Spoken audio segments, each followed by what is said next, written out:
안녕하세요. 안녕하세요. 지영씨, 그거 아세요? 같은 사진이라도 색의 변화에 따라 느낌이 확연히 달라진다는 사실이요. 당연히 알죠. 저희 세 분도 공부할 때 배웠잖아요. 새벽에 떠오르는 태양을 그냥 찍으면 저녁 노을처럼 보일 수 있지만 3200도 켈빈 텅스텐 모드로 찍으면 이른 새벽의 느낌이 제대로 난다는 걸요. 우와, 지영씨 대단하네요. 기억력이 좋은 건가요? 아니면 제가 잘 가르쳐서인가요? 아, 농담이고요. 그와 같이 비슷한 상황들을 연출하는 방법을 알아볼 텐데요. 필름 카메라의 경우에 필름의 종류나 그 인화하는 방식에 따라서 그 표현이 많이 달라지거든요. 더욱 인위적인 조작을 위해서 폴라로이드에서 매니퓰레이션이라는 방법을 쓰는데 오늘은 거기에 대해서 알아보도록 하겠습니다.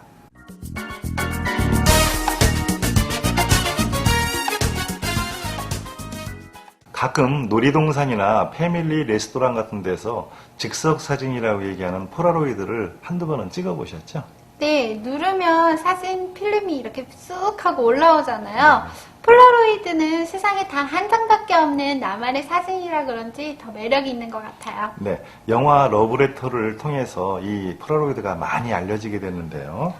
선생님, 영화 러브레터라고 하면 그 유명한 오겐키 데스까? 이거 말씀하시는 건가요? 네. SX70 시리즈 폴라로이드는 그 어느 폴라로이드와는 달리 좀 특이한 그 특성을 좀 가지고 있는데요. 여기에 쓰이는 그 타임 제로라고 하는 필름은요, 막 찍은 후에 턱 나온 사진을 가지고 볼펜 끝이나 이런 걸로 막 문질러주면은 수채화처럼 나타난다는 그런 특징이 있어요. 아, 선생님, 여기 앞에 있는 게 바로 그 폴라로이드 사진기인가요? 네네. 그 SX70이란 그 모델이고요. 타임 제로 필름을 쓰기 때문에 매니퓰레이션이라고 하는 기법을 쓸 수 있는 그 모델이라고 할 수 있죠. 선생님, 매니퓰레이션이라고요? 네. 매니퓰레이션 기법은 뭔가요? 폴라로이드에 압력을 가해서 검은 포구를 주게 되면은 수채화 같은 느낌이 나게 돼서 촬영에서 도저히 할 수 없는 그런 표현 방법을 일컫는데요. 한 번쯤 해보면은 아주 재미를 느낄 수 있을 겁니다. 선생님, 그러면 이렇게 하고 있는데요. 작업을 하고 있는데 사진이 다 나와버리면 어떻게 되는 건가요? 그때는 헤어드라이어로 그 표면을 좀 따뜻하게 한 상태에서 다시 한번 해주면은 더 진행을 할 수가 있죠. 아, 그렇군요. 매니퓰레이션이라 정말 신기한 건데요.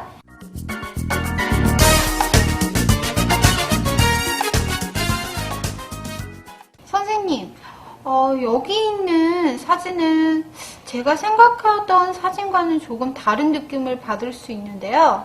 이것들이 정말 사진인가요? 그럼요.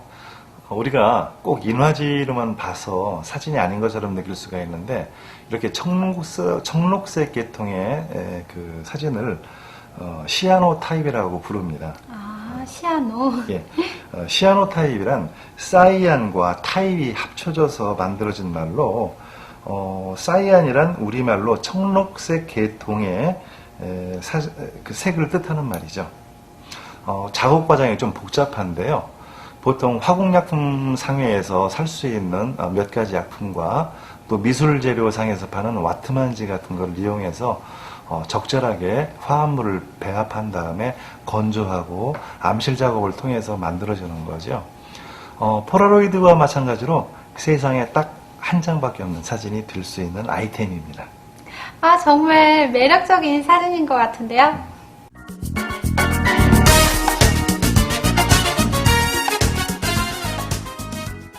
선생님, 이 사진은 마치 좀 흐물거리는 것처럼 보이는데요. 설마 이것도 일부러 만드신 건가요? 네, 폴라로이드에는 의외로 다양한 그 연출 방법이 있는데요. 이 중에 하나가 에멀전 리프트라고 하는 방법입니다. 에멀전은 로션 아니에요? 예, 맞습니다. 그 소에서 나오는 여러 가지 그 유기화합물을 얘기하는데요. 네. 이 에멀전은 우리말로 유제라는 말로 표현을 하고요. 여러 가지 필름 중에서 그 에멀전 리프트가 가능한 몇 가지 타입이 있습니다. 즉 T669 타입, T59 타입, T559 타입, T809 등을 이용하면 이 에멀전이 물에 뜨는 어떤 현상을 볼 수가 있어요. 그럴 때 싹 잘 걷어내서 그 종이에 옮긴 후에 고무 롤러 같은 걸로 싹 눌러주면 이렇게 입체가 단면으로 평면이 되는 그런 현상을 볼 수가 있죠. 굉장히 신기한데요. 네. 무슨 좀 다른 사진과는 좀 다른 느낌, 다른 특별한 무언가가 있는 사진인 것 같아요. 예, 디지털 사진이 복제가 가능하다고 하는 그런 장점에 비해서 이 폴라로이드는 세상에서 딱 한 장밖에 없는 사진을 내 손으로 만들어낸다는 그런 아주 큰 장점을 가지고 있는데요. 선진국에서는 폴라로이드를 상당히 많이 쓰고 있는 걸로 알고 있습니다.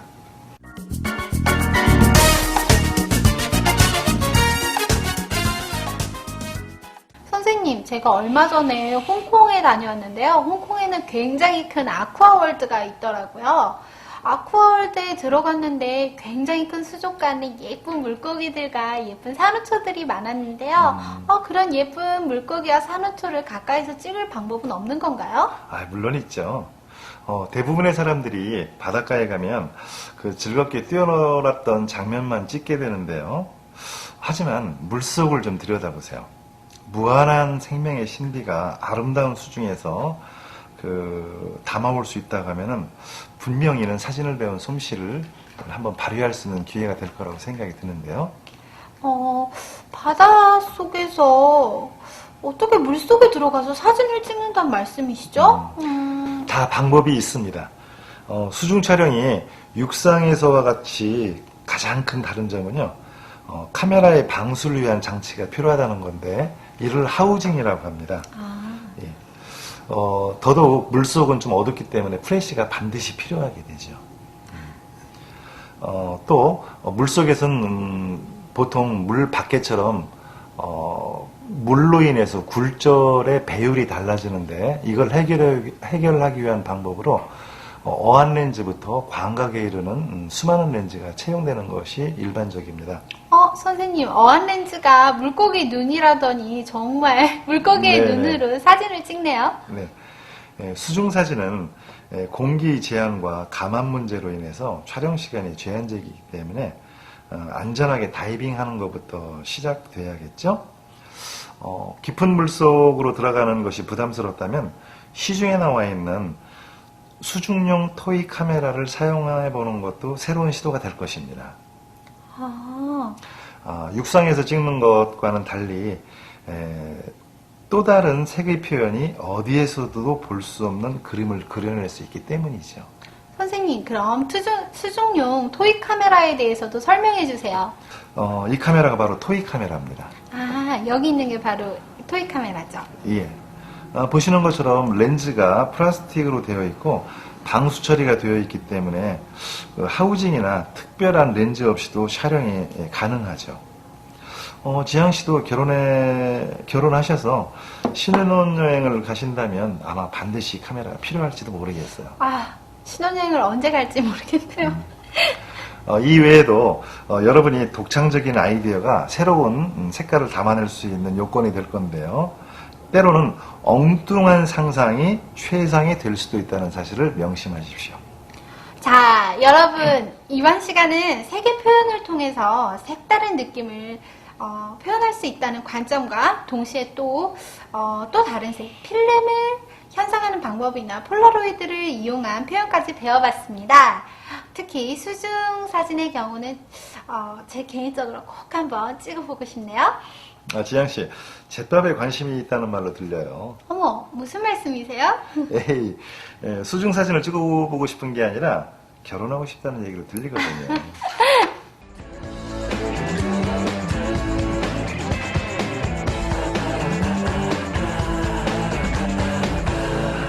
안녕하세요. 안녕하세요. 지향씨, 학창시절 시험 공부를 앞두고 좀 계획을 세워본 적 있으시죠? 그럼요. 시험 범위가 어마어마하잖아요. 저처럼 착실한 학생들은 확실하게 계획을 세우고 그대로 해가면 좋은 결과가 당연히 있겠죠? 네, 맞아요. 어떤 일이든 시작하기에 앞서 계획을 세운다면 반은 성공했다고 볼 수 있는데요. 사진 촬영도 마찬가지로 집에서 출발할 때 난 오늘 무엇을 찍어 오겠다라고 마음을 먹으면은 빈 셔터만 날리고 오는 그런 일이 좀 줄어들 거라고 생각이 듭니다. 주제 없이 셔터만 누르고 오신 경험이 있으시다면 더더욱 이번 강의를 주목해 주시기 바랍니다.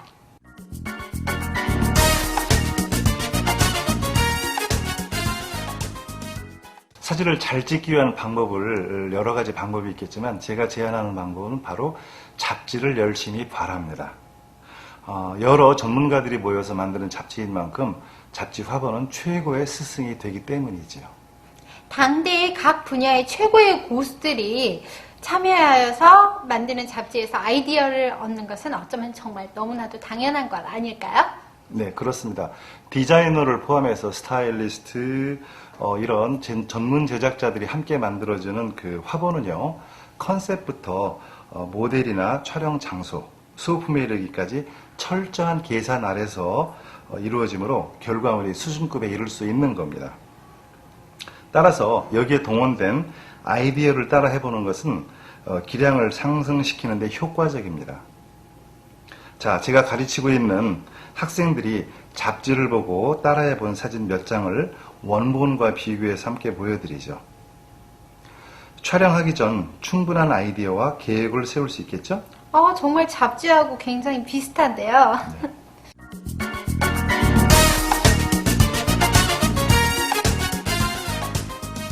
촬영을 하기 전에 장비와 준비물을 철저히 준비하는 것이 물론 중요하지만 오늘 내가 촬영하고자 하는 주제를 스스로 완전히 파악하고 또 무엇을 찍을 것인지 또 컨셉이 무엇인지 확실히 하게 하는 것이 좋은 결과물을 만들게 하는 지름길입니다. 자신이 어떻게 촬영을 할 것인지 대강의 라프 스케치를 하는 것이 도움이 됩니다. 왼쪽 사진을 찍기 위해 사진에 러프 스케치한 그림인데요. 만약 이 스케치를 하지 않았다면 촬영장에서 우왕좌왕을 했으면 물론이고 제대로 된 사진을 찍기 어려웠겠죠.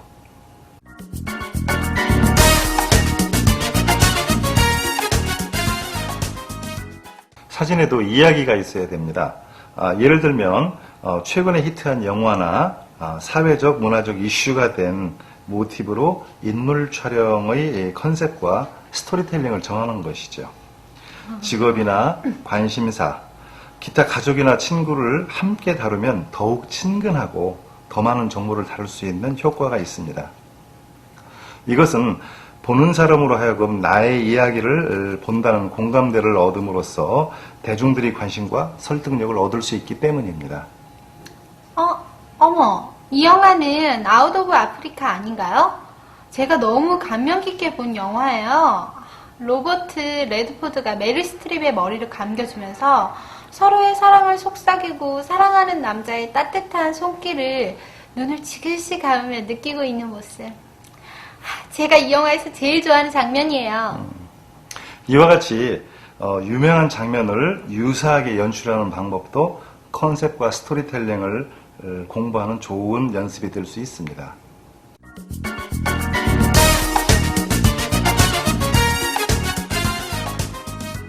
아이스 브레이킹이라 하면 고정관념을 깬다는 의미입니다. 틀에 박혀 있는 자기 머릿속에서 좀 창조적인 활동을 하기엔 좀 무리가 있겠죠. 좋은 사진을 얻기 위해서는 자신의 고정관념을 뛰어넘어 새로움에 대한 발견과 노력을 계속해야 됩니다. 그러기 위해서는 사진작품집을 많이 보는 것이 제가 권유하고 싶은 방법인데요. 많은 사진가가 오랫동안 고민한 흔적을 좀 들여다볼 수 있는 대목도 있고 그 중에서 내 마음에 드는 것이 있다고 하면 그것을 체화시켜서 내 것으로 만드는 거라는 겁니다. 선생님, 그럼 표절이 되는 거 아닌가요? 초보 때는 흉내내기도 좋은 학습의 방법이라고 제가 말씀을 드렸는데요. 네.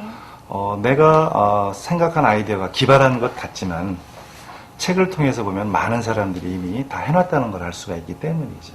철저하게 준비한다는 것이 얼마나 중요한지 알겠는걸요?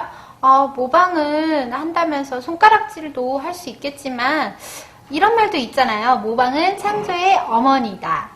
똑같이 찍어내기만 한다면 문제가 될 수가 있겠지만 내 아이디어와 잘 만들어진 작품을 재조합하여 새로운 사진을 찍어내는 작업은 더할 나위 없이 좋은 연습 대상이 되겠네요. 맞아요. 촬영을 나갈 때 오늘 촬영할 대상이 사랑하는 남녀의 애정 표현을 담겠다라고 계획을 잡았다고 하면 어떤 앵글로 또는 어떤 구도로 어떻게 좀 섭외를 해서 그 촬영할 것인에 대한 계획을 세운다면 생각지도 못했던 변수에 대한 대응력이 되겠죠. 네. 또 일정 시간에만 연출할 수 있는 사진을 예를 들면 매직아워 때라는 시간이 있죠. 계절에 따라 다르긴 합니다만 일몰이 막 그 시작된 직후에 짧은 시간 동이요. 네.